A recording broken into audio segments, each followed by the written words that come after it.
నమస్కారం. టీవీ7 న్యూస్ కి స్వాగతం. ముందుగా ముఖ్యాంశాలు.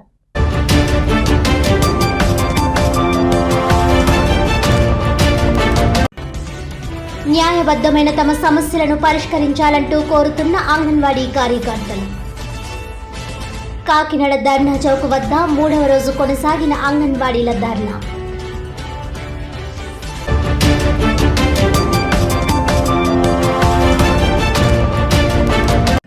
ప్రాణాలకు తెగించి కోవిడ్ కాలంలో పనిచేసిన ఆశా కార్యకర్తలకు కనీస వేతనాలు చెల్లించాలి. ఆశా వర్కర్స్ యూనియన్ రాష్ట్ర కమిటీ ఆధ్వర్యంలో స్థానిక కలెక్టరేట్ వద్ద ఆందోళన.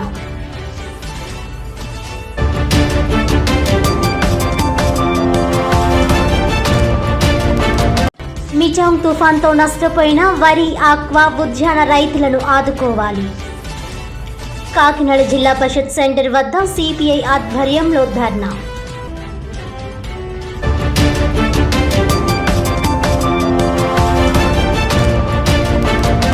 వివరాల్లోకి వెళ్తే, ఆశా వర్కర్స్ యూనియన్ రాష్ట్ర కమిటీ పిలుపు మేరకు కలెక్టరేట్ దగ్గర 36 గంటల పాటు సిఐటియు జిల్లా అధ్యక్షులు దువ్వా శేషబాబ్జీ ఆధ్వర్యంలో ధర్నా నిర్వహించారు.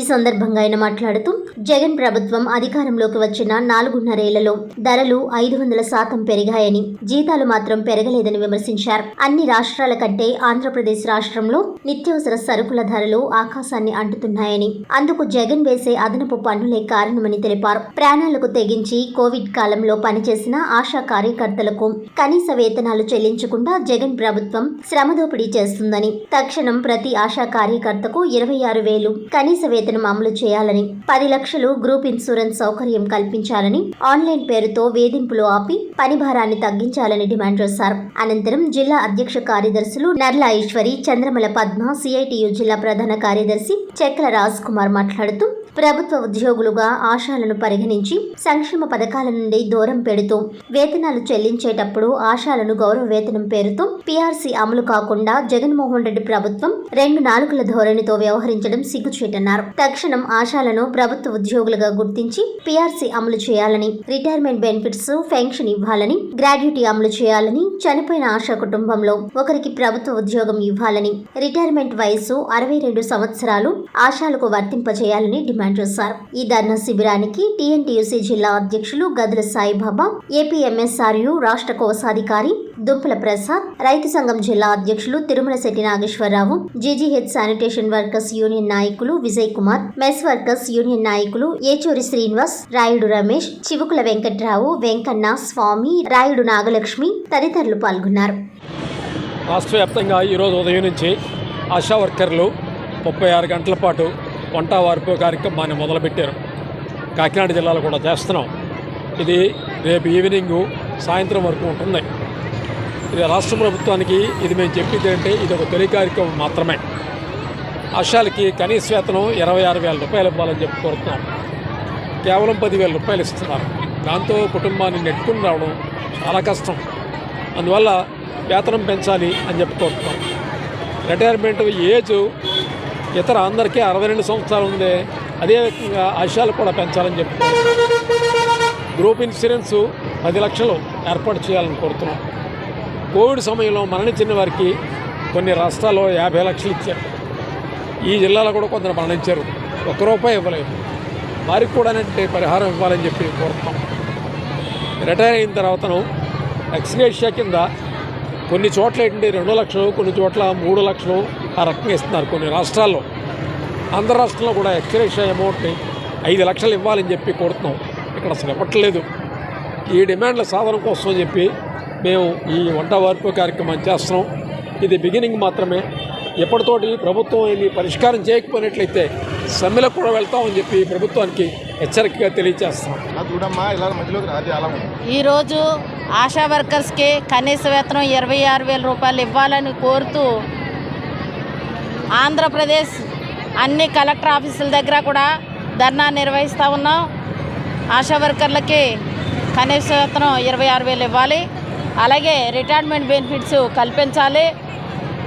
అలాగే గ్రూప్ ఇన్సూరెన్స్ 10 లక్షలు ఇవ్వాలి. ప్రసూతి, మెడికల్ లీవులు, అలాగే ప్రభుత్వ సెలవులు కూడా ఇవ్వాలని డిమాండ్ చేస్తూ ఈ కార్యక్రమం నిర్వహిస్తూ ఉన్నాం. ఆశా వర్కర్లు ప్రజలకి అనేక ఆరోగ్య సేవలు అందించారు.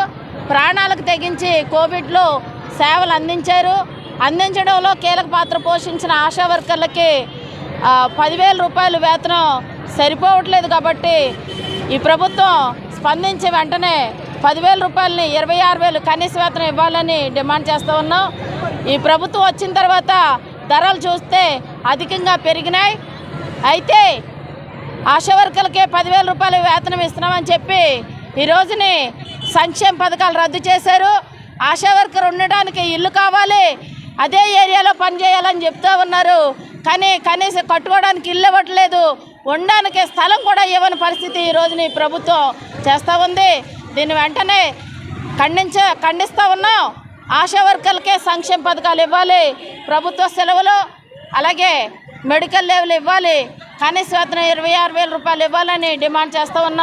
మిజాం తుఫాన్తో నష్టపోయిన వరి, ఆక్వా, ఉద్యాన రైతులను ఆదుకోవాలని కోరుతూ సిపిఐ కాకినాడ జిల్లా సమితి ఆధ్వర్యంలో గురువారం ఉదయం స్థానిక జిల్లా పరిషత్ సెంటర్ వద్ద గంటల పాటు ధర్నా నిర్వహించడం జరిగింది.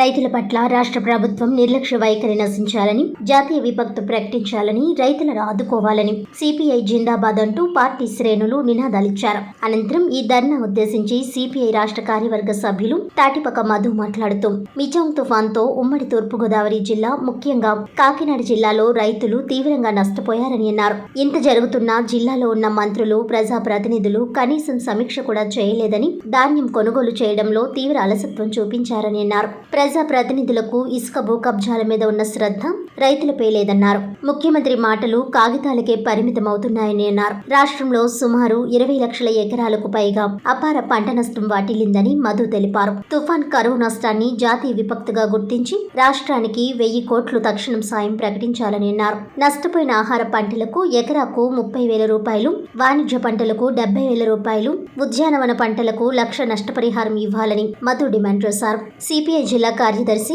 కె బోడకొట్ట మాట్లాడుతూ తుఫాన్ బీభత్సానికి రైతులు పండించిన మిర్చి, పత్తి, మొక్కజొన్న, మినుములు, కూరగాయలు తదితర పంటలన్నీ పూర్తిగా పాడైపోయాయని అన్నారు. ఉమ్మడి జిల్లాలో ఉన్న అరటి, పసుపు, గొల్లపల్లి ప్రాంతంలో ఉన్న ఉల్లి, అనేక రకాల పంటలు పూర్తిగా దెబ్బతిన్నాయని ప్రభుత్వం వెంటనే ఆదుకోవాలని అన్నారు. ఈ ధర్నాలో సిపిఐ జిల్లా సహాయ కార్యదర్శి తోకల ప్రసాద్, జిల్లా కార్యవర్గ సభ్యులు పెద్దిరెడ్డి సత్యనారాయణ, టి అన్నవరం, రామయ్య, సత్యనారాయణ, రైతులు తదితరులు పాల్గొన్నారు. తుఫానుతో రాష్ట్రంలో వరి, ధాన్యం రైతులు, ఆక్వా, అదేవిధంగా మత్స్య కార్మికులు, వేటకెళ్ళే మత్స్య కార్మికులు వీళ్ళందరూ కూడా తీవ్ర ఇబ్బందులు పడ్డారు. తడిసిన ధాన్యాన్ని కొనాలనే జ్ఞాపకం కూడా ఈ ముఖ్యమంత్రి గారు లేదు.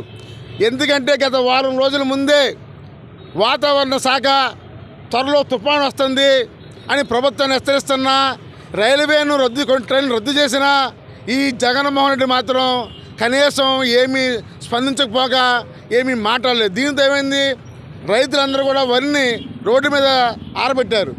ఒకేసారి తుఫాను వచ్చింది, మొత్తం తీవ్ర నష్టంగా ఈరోజు రైతు పోయారు. అలాగే ముఖ్యమంత్రి వాలంటీర్ల ద్వారా, రైతు భరోసా కేంద్రం ద్వారా రైతుకు న్యాయం చేస్తారని చెప్తున్నాడు. కానీ పేపర్లో కాగితాలకి తప్ప ఆచరణలో ఎక్కడా లేదు.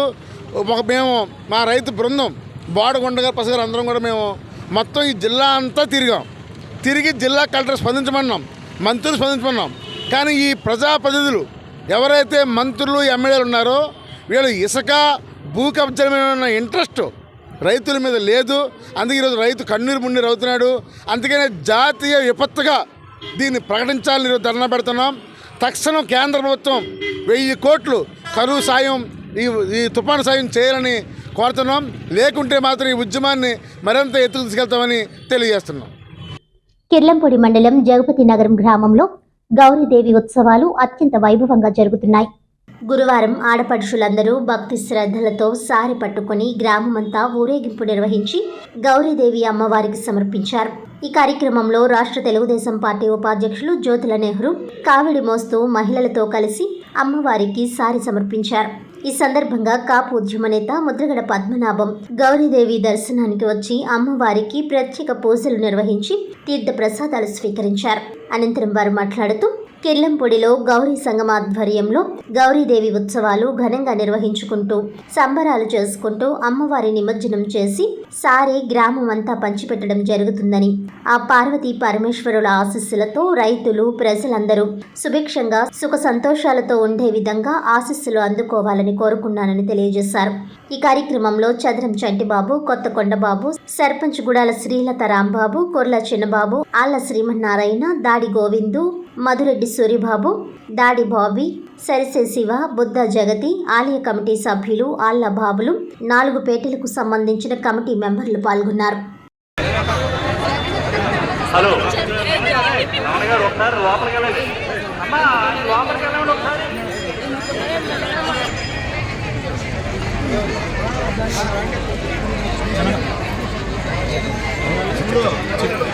కుర్చీ కుర్చీ